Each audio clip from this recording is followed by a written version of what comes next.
2, 1, and you're live. Hey, welcome back to Judicial Dollars and Cents, coming to you live at the PILMMA Super Summit in San Antonio, Texas. And now my guest is Tom Blackburn of Blackburn Romey, an Indiana PI firm, correct? Correct. Tell me about your firm. Oh, our firm has been in existence for 35 plus years. I've been doing PI basically since I started practicing. I actually cheated a little and was with an insurance defense firm for 5 years. So I learned. You know the other side. I know the other side. Yeah, I represented State Farm, Hartford, Auto Owners, Allstate, some of the big ones. Let me ask you a question, and you don't have to name the insurance companies, but are there insurance companies that are more difficult to litigate? They each have a personality. And I thought when I became an insurance defense lawyer that I would end up doing it the rest of my life. And I thought it would be easy because you learn it for one company and you just repeat what you do there. No, they each have a different personality. And by personality, I mean a strategy, ways to handle things, getting authority on cases, whether they wanted you to take decisions. It was night and day.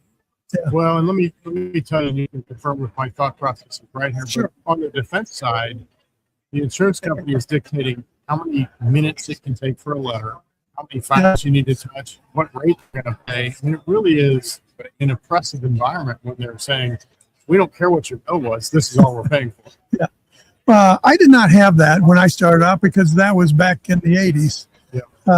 I know now it's like that, but it started with me with seeing some companies not allowing me to take depositions or not allowing me to hire a chemical expert that I needed to try a case.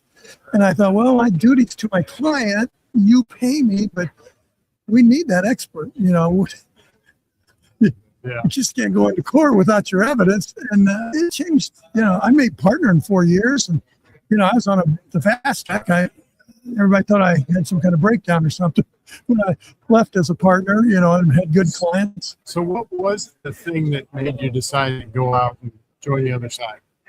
I think there was a couple things. One, I like being creative. I like doing things on cases that I wasn't allowed to do. And I like the idea of the freedom that you could do for your clients. And, I let them decide, but I tell them the options. And a lot of times I couldn't do that as a defense attorney. I love the firm that I was with. They were the greatest guys in the world. It was just I couldn't do insurance. You still go up against them now? Not so much really anymore. They've kind of lost their insurance business for some of the reasons you said. They limit the amount they pay them. They limit the time. They wouldn't pay them for travel time. And they have to travel 2 hours to Indy for 3 hours for a deposition. Things like that. It's a new world out there in the insurance defense. They earn their money. They really do. Yeah. They liberal civil defense firms, including my son-in-law, and they touch a lot of files every month. I can imagine that volume of work. So, how are you incorporating AI into your practice? Well, my son's pretty much bringing that into the practice, but with new software, and he's setting all of that up to get the information we need to better operate and manage the firm. Okay. And I think that's the key. I could do it in the old days. I could do the marketing. I still do all the commercials. I still do radio, TV. I've got a buyer now. But we're evolving into something different. But it's not that I don't want to let go. It's just that with the changes in competition, with the changes in efficiency and everything, I like the idea of being able to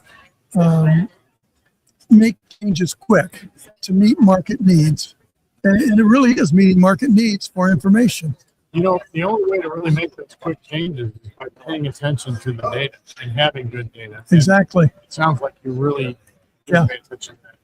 On the financial side, how mature do you think your finance function is? In other words, is your internal team reconciling accounts weekly, monthly? Are you getting financial statements to review on a regular cadence? Yeah, we get the information we need when we need it, and it's quicker. It's evolved from our bookkeeping outward. The data information that's available is just it's unbelievable to what we're used to do. So when you started, when you left the civil defense firm, you started your own firm, were you a sole practitioner? No, I went in with a PI firm, Okay. and then I wanted to go back to my hometown. I was in South Bend, Indiana. I wanted to go back to my hometown firm where I grew up around Fort Wayne, Indiana. And there was an opportunity there, so that's why I left. So South Bend, we talked a little bit about this before the show. You have Notre Dame tickets. You also have IU tickets. Yes, twice as many. So the dead period we're in right now with no college football is coming to an end Soon. Yeah.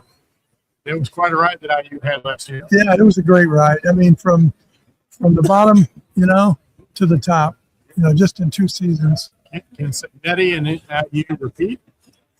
Well, they have a chance to repeat because he's done the right things, we know, and he continues to do the right things with number one, foundation. Just like a business, he came in there and changed the culture of IU by changing the foundation of what he expected. And people saw that, and he's the type of personality that draws people to him. So, but you don't complete the job if you don't execute. And he had the people to do it, both coaching staff, finances. It all just came together with him, which is great for the school. It deserved it. Believe me, going to those games when you were a handful of people in the stands in cold weather was tough. But you were the guys who couldn't get basketball tickets. Yeah, exactly. But you're right. I mean, he built a foundation. But not only that, he had a mature roster that was pretty consistent and older than a lot of teams. Yeah. It didn't have a lot of free agents that were plugging in and out. Correct. Who's going to be the new quarterback to replace Mendoza? It's going to be the TCU quarterback. Okay. Yeah, they brought him in to take his place, essentially. That's why Alberto went to Georgia Tech, because he wanted an opportunity to start. And I think it was a smart move for him. He's got another year left after that, so if he has a good season, he still might even be back at IU. We would have him back. He's a great kid. Hey, Tom, this has been fantastic. How can people get a hold of you or your firm if they want to reach out? It's real simple. Our website is blackburnromy.com. Our telephone number is real simple. It's 1-833-4HELP, because that's what we do. Thank you so much. Yeah. And thank you all for listening to this episode of Judicial Dollars and Cents. Until next time, thank you. All right.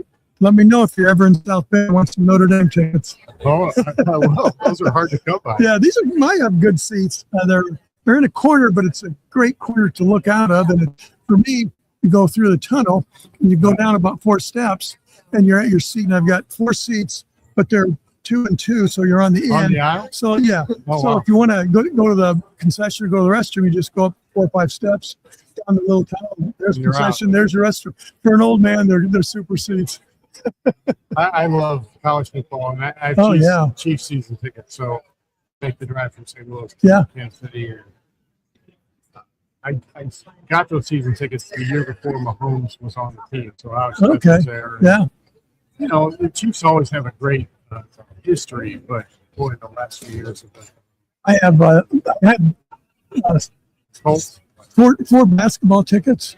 And my roommate from law school has 2, and we're all together. But we intentionally went on one end of the field house of Assembly Hall because the students were on the other end at the end. But they decided, to make it more college atmosphere and tougher for opposing teams, they want to move kids who are in over in this area on the side over to behind. Yeah. So we're getting moved over there this year. It's going to be different because, it's more like going to the old style college game, sitting on bleachers and, stuff. So I actually have a call at 2:30 to talk to the person in the varsity club office rep about where we're going to be. And they're going to be really good seats. They're not going to put us way up high. And it's closer, not at the middle, but we'll be close. So I'm not really an NBA fan, but one of my partners not either. Spurs tickets for tonight. Yeah. So I love going to games that I don't care about the outcome. Yeah. Because I get really emotional when at a Mizzou game or a Chiefs game. or even the Cardinal games. Oh yeah, But if you go to a game that you don't have, you can see it different. yeah. Oh yeah, yeah. Totally. I'm not an NBA fan either. To me, that's not basketball. It's Although, entertainment. do you go to the WNBA games at all? No. No. Mm-mm. Because No. Caitlin Clark is, kind of revived that league along with She Angel has. Reese. Yeah. And then Sophie Cunningham is a Mizzou grad. And she's Right. coming in Oh, okay. the defender of Caitlin. Yeah, they're quite a dino. Yeah. Yeah, we're glad to have them. So I'll let you do your job. Thanks for joining us on Judicial Dollars and Cents, presented by Anders Virtual CFO Services. If you found value in today's conversation, be sure to follow or subscribe wherever you get your podcast. To learn more about how Anders helps law firms strengthen their financial foundations and drive growth, visit anderscpa.com. Until next time, keep making smart decisions that make perfect sense.